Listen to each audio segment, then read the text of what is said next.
Halo guys, seperti biasa hari ini kita bakal ngelanjutin lagi alur cerita dari Raja Pahlawan Paling Menyebalkan. Bagi kamu yang bingung bisa tuh ke playlist kita Raja Pahlawan Paling Menyebalkan, atau kamu bisa klik link playlist yang ada di deskripsi. Untuk kami yang setia nonton di obrolan isekai, terima kasih banget. Dan sekarang ayo kita masuk ke kisah Raja Pahlawan Paling Menyebalkan part 31.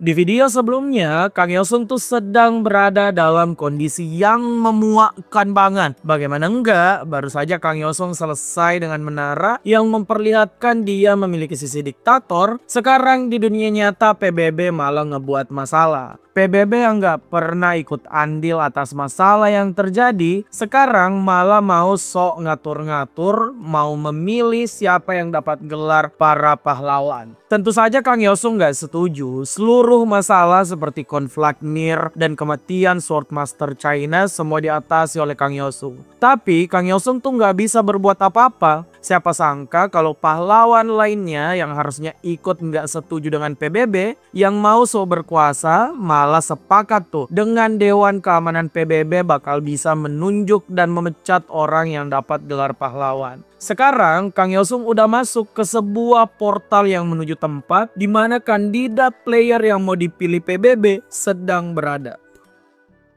Saat Kang Yosung sampai di ujung portal, Kang Yosung tuh tiba di sebuah ruangan kosong. Nah, secara instan, Kang Yosung tuh sadar kalau itu adalah menara yang dibuat oleh manusia. Dalam kondisi kaget, Kang Yosung tuh kemudian baru sadar kalau Mistress Lydia juga ikut muncul bersama para pahlawan lainnya. Dengan bangga, Mistress Lydia itu ngaku kalau menara tersebut adalah buatannya. Mistress Lydia katanya ngikat kontrak dengan Mechanical Device Monarch. Kontrak ini memberinya blessing untuk ngebuat sebuah menara buatan. Pernyataan dari Mistress Lydia ini tentu saja langsung menuai polemik tuh. Saintes Maria dengan panik bilang kalau menara buatan manusia sebenarnya begitu berbahaya. Manusia emang bisa menentukan fitur, tantangan, dan hal lainnya dari menara yang mereka buat. Tapi pihak dari World of Towers itu juga bisa melakukan intervensi dan mengambil alih menara tersebut. Contohnya yaitu para monark. Nah, kekhawatiran Saintes ini kemudian ditepis oleh Mistress Lydia. Sambil berdansa seorang diri, Mistress Lydia bilang kalau dia punya kendali penuh atas menara tersebut. Beberapa saat kemudian, Mistress Lydia tuh ngubah layout dari menara miliknya. Mistress Lydia memperlihatkan ratusan player yang telah dipilih dari seluruh dunia. Mereka adalah individu yang katanya punya tanggung jawab dan pantas menjadi kandidat pahlawan selanjutnya. Kang Yosung yang mendengar hal ini itu tertawa kecil kalau para kandidat ini punya rasa tanggung jawab sesuai klaim dari Mistress Lydia. Setelah semua orang berkumpul di sana, hologram raksasa yang memperlihatkan Dewan Keamanan PBB juga ikutan muncul. Dewan Keamanan PBB tuh mau langsung melakukan pengujian pada para kandidat yang akan dipilih sebagai pahlawan. Kang Yosung yang dari tadi muak dengan Dewan Keamanan PBB ini mulai ngebacot kalau PBB ini tuh dipenuhi oleh orang tua amnesia.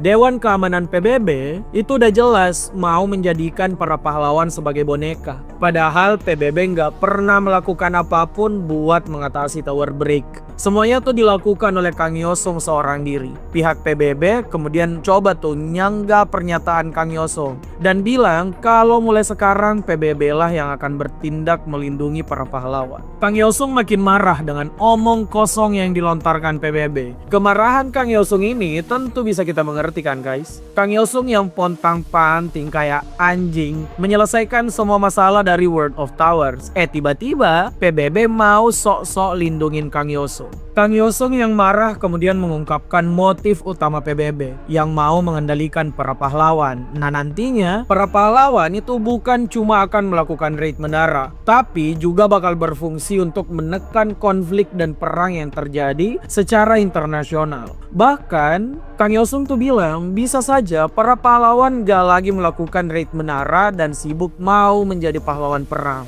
Nah, pihak PBB menanggapi hal itu memang mungkin saja terjadi terjadi karena dunia memang membutuhkan sosok pahlawan untuk mencapai kedamaian. Kang Yosung tuh menepis omong kosong tersebut. Perdamaian setelah perang itu adalah omong kosong sekarang. Karena bumi itu bisa saja disapu bersih oleh fenomena World of Towers. Jadi, siapa yang akan bertanggung jawab jika dunia musnah karena World of Towers disebabkan para pahlawan tidak lagi mendaki menara? Di momen ini, para anggota Dewan Keamanan PBB malah menertawakan Kang Yosung. Kang Yosung tentu saja bingung, namun dia langsung tertegun karena kalimat yang keluar dari mulut Dewan Keamanan PBB. Pejabat-pejabat nggak guna ini itu malah bilang kalau dunia berakhir karena World of Towers, otomatis itu bukan salah mereka, melainkan salah Kang Yosung sebagai pahlawan terkuat tapi nggak becus mengatasi menara.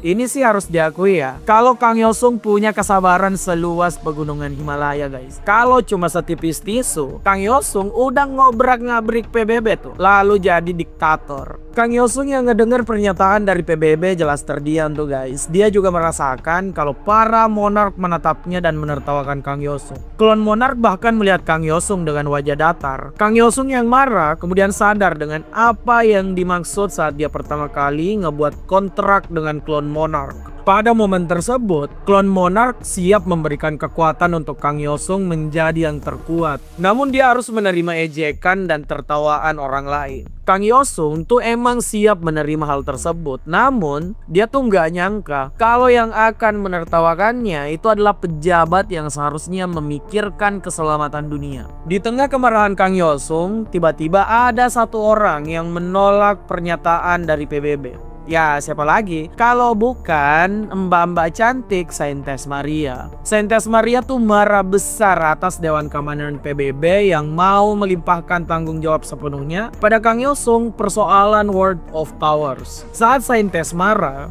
para Dewan PBB tuh malah masih tertawa karena merasa Saintes juga ada dalam genggamannya. Nah, Kang Yosung yang melihat perdebatan Saintes dan Dewan Keamanan PBB sebenarnya tuh mengalami sebuah fenomena dahsyat. Kang Yosung kembali bertemu dengan klon monark. Klon monark itu menawarkan Kang Yosung, apa Kang Yosung masih mau menjadi pahlawan? Padahal Kang Yosung tuh juga bisa jadi penjahat. Tawaran ini membuat Kang Yosung betul-betul mengalami dilema. Nah, klon monark itu akan membuat Kang Yosung berpikir sambil dia ngebuat pertunjukan ini lebih menyenangkan. Fenomena aneh kemudian terjadi pada menara yang sekarang ditempati semua orang. Sebuah akar besar menjulang tinggi di tempat para pahlawan. Semua hal ini tentu saja menimbulkan kepanikan dan menuntut penjelasan dari Mistress Lydia. Mistress Lydia yang membuat menara ini ternyata juga ikutan panik. Mistress Lydia itu kehilangan kendali atas menara tersebut. Nah, ternyata Anonymity Monarch dan juga klon Monarch itu telah mengambil alih menara tersebut. Saat menara Mistress Lydia terus berguncang, maka kepanikan juga jelas terus terjadi. Kang Yosung tuh jadi satu-satunya orang yang tenang dengan fenomena tersebut. Setelah menara diambil alih, Anonymity Monarch kemudian menyiarkan seluruh kejadian secara langsung. Anonymity Monarch tuh ingin memperlihatkan pada dunia kalau ada orang bodoh yang coba main-main dengan membuat menara. Intensitas dalam menara yang telah diambil alih oleh para monark kemudian menjadi makin intens guys. Bagaimana enggak, berbagai macam monark tuh ingin masuk terlibat dalam menara tersebut. Hell Monarch itu memunculkan Great Demon Thanatos, bos menara tier 10.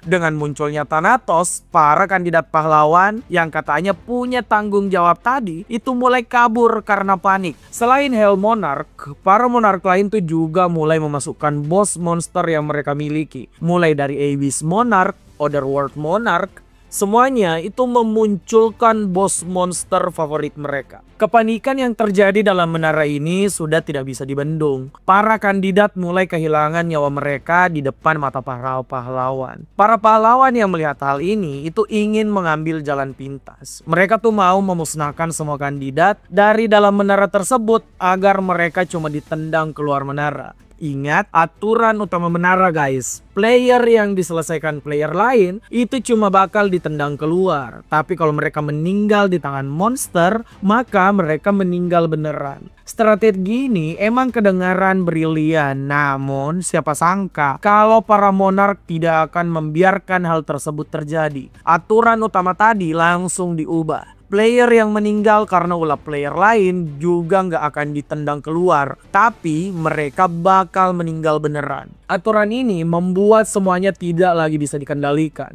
Mr. Slidia yang jadi pembuat menara dan juga jadi si paling setuju dengan PBB untuk mengatur para pahlawan mulai memohon pada Kang Yosung untuk menyelamatkan semua orang. Kang Yosung itu memandang dengan sinis si Mr. Slidia dan bertanya, kenapa Kang Yosung harus menyelesaikan masalah yang mereka buat? Kalau jadi Kang Yosung nih, boleh nggak sih nonton mereka ini ke bantai aja sambil minum-minum kopi? Nah, balik lagi, kekacauan yang terjadi karena bos monster tuh dalam sekejap membuat kekacauan yang begitu hebat. Saintes Maria mulai memberikan buff perlindungan pada semua orang. Lalu Kang Yosung sendiri itu duduk di pinggir panggung dengan santai dan melihat kekacauan. Di sana juga ada Blacky tuh yang sedang bersantai bersama Kang Yosung. Saat Kang Yosung menikmati waktunya melihat semua orang panik, anggota Dewan PBB tuh mulai marah-marah gak jelas. Mereka menuntut Kang Yosung untuk melakukan sesuatu agar bisa menyelamatkan para kandidat. Katanya jika para kandidat ini meninggal, maka kondisi politik dunia tidak akan stabil tuh. Pokoknya semua Dewan Keamanan PBB mulai berisik nyuruh Kang Yosung untuk turun tangan mengalahkan para bos monster. Kang Yosung masih santai tuh dan melihat para kandidat itu menangis takut pada bos monster yang mereka lihat. Di momen Kang Yosung masih bingung harus melakukan apa, Kang Yosung tuh kemudian dihampiri oleh Saintes Maria. Saintes Maria mulai meminta maaf karena Saintes Maria ternyata mau turun ke sana menyelamatkan semua orang meskipun hati Kang Yosung sedang kacau. Menurut Saintes, dia tuh harus turun tangan menyelamatkan para kandidat yang dalam bahaya karena mereka semua itu nggak tahu apa-apa. Dewan Keamanan PBB lah yang membuat mereka menjadi boneka dan sekarang menjadi makan malam bagi para monster. Kang Yosung yang mendengar kali ini kemudian bilang, meski ini semua salah Dewan Keamanan PBB dan para kandidat tuh nggak tahu apa-apa, Kang Yosung masih nggak punya minat buat turun ke sana. Apalagi mau menyelamatkan orang-orang tersebut. Kang Yosung salut dengan Saintes yang memiliki rasa tanggung jawab yang begitu kuat. Nah, Saintes kemudian ngejawab, dia tuh turun ke sana bukan karena rasa tanggung jawab. Saintes katanya cuma menikmati menyelamatkan banyak orang. Kang Yosung yang ngedenger hal ini langsung tercengang. Sekali lagi Kang Yosung tuh mengakui kalau ada player yang pantas dianggap pahlawan sejati, maka itu adalah Saintes Maria. Kang Yosung yang menyaksikan Saintes Maria maju dengan raut wajah kagum membuat klon monark tertarik. Klon monark tuh menanyakan pada Kang Yosung apakah Kang Yosung masih mau menjadi seorang pahlawan. Klon monark yang bertanya juga memberikan Kang Yosung akses pada skill kelas mythic Masquerade milik klon monark. Kang Yosung sampai kaget tuh karena bisa ngakses skill rusak tersebut meski cuma sampai akhir dari menara yang sekarang. Kang Yosung yang dapat skill OP dari klon monark tentu saja menentukan pilihannya. Tentu saja tuh Kang Yosung tetap mau menjadi pahlawan tapi dengan sedikit plot twist. Kang Yosung kemudian memasang sebuah barrier dari baja menggunakan skillnya. Dengan begini kekacauan tuh sedikit teratasi karena korban jiwa itu bisa diminimalisir. Semua orang bersorak atas tindakan Kang Yosung termasuk Saintes yang tersenyum sangat bahagia. Saat Kang Yosung mulai bertindak, pejabat Dewan Keamanan PBB tuh ngoceh lagi. Mereka tuh protes kenapa Kang Yosung baru bertindak sekarang padahal dari tadi kondisinya udah gawat. Kang Yosung tuh mulai melakukan keahliannya yaitu mencemooh orang gak tahu malu. Kang Yosung bilang dia tuh salut dengan pejabat Dewan Keamanan PBB karena masih bisa menyalahkan Kang Yosung sekarang. Apalagi dari awal tuh. Masalah ini nggak akan ada kalau PBB nggak minta sebuah menara dibuat untuk cari kandidat pahlawan. Kang Yosung yang tahu kalau kejadian ini disiarkan secara langsung bilang kepada publik, kekacauan yang terjadi sekarang tuh nggak akan pernah terjadi jika PBB nggak ngotot ngebuat menara. Pejabat PBB tentu panik dan menyuruh Kang Yosung diam. Jadi Kang Yosung sih jelas nggak mau ya guys. Kang Yosung tuh bilang kalau dia nggak akan menuruti orang nggak tahu diri seperti Dewan Keamanan PBB. Mereka yang bikin masalah tapi malah mau menyalahkan orang yang bakal membersihkan masalah tersebut. Apalagi Dewan Keamanan ini kan emang selalu mau melimpahkan masalah ke Kang Yosung. Jadi sekarang para pejabat PBB ini harus ngakuin dosa mereka. Karena mereka lah ada banyak kandidat pahlawan yang meninggal karena menara dari PBB. Kang Yosung yang terus berceloteh tentu saja ngebuat anggota Dewan Keamanan PBB kebakaran jenggot. Anggota keamanan PBB tuh mulai lagi menyalahkan Kang Yosung dengan bilang Kang Yosung tuh nggak punya tanggung jawab karena pernyataannya bisa membuat kekacauan politik. Kang Yosung yang ngedengar kata tanggung jawab tuh langsung muak banget. Kang Yosung kemudian mengancam sekali lagi orang-orang gak bertanggung jawab ini bicara tentang tanggung jawab ke Kang Yosung, maka Kang Yosung akan menghilangkan kubah bajah yang dia miliki. Nah, karena mood Kang Yosung udah rusak,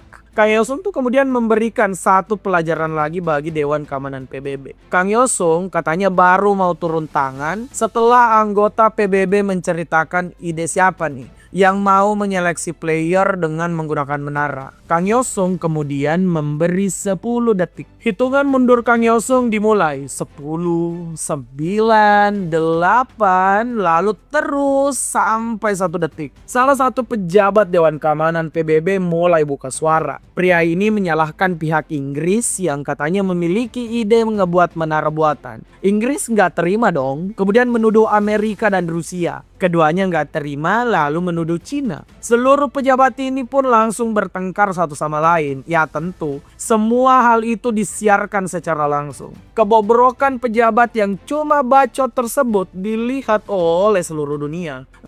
Gimana nih guys? Pejabat gini semua nggak sih? Udah nggak mau tanggung jawab pas cari siapa yang salah malah saling tunjuk. Dasar pejabat nggak tahu malu banget. Kang Yosung yang berhasil memperlihatkan wajah asli dari pejabat PBB kemudian berpamitan. Dia tuh mau melakukan tugasnya sebagai pahlawan, yaitu menyelamatkan orang-orang. Dengan skill masquerade yang baru saja Kang Yosung dapatkan, Kang Yosung kemudian mengubah penampilannya. Kang Yosung membuat sebuah pedang bercahaya dan juga armor gelap yang begitu kokoh. Saat Kang Yosung sampai di medan perang, dia udah bersama Blacky, siap combo-wombo semua musuh yang ada di depannya. Sambil menunggu Kang Yosung siap ngehajar semua bos monster yang muncul, gimana kalau kita melakukan aktivitas kita masing-masing guys? Yang kerja semangat kerja, yang lanjut belajar semangat belajar. Pokoknya semoga semua hal yang kita lakukan tuh dilancarkan guys. Nantikan saja kelanjutan cerita Kang Yosung di video berikutnya. Terima kasih yang udah nonton sampai akhir. Jangan lupa komen, like, share, dan subscribe obrolan isekai.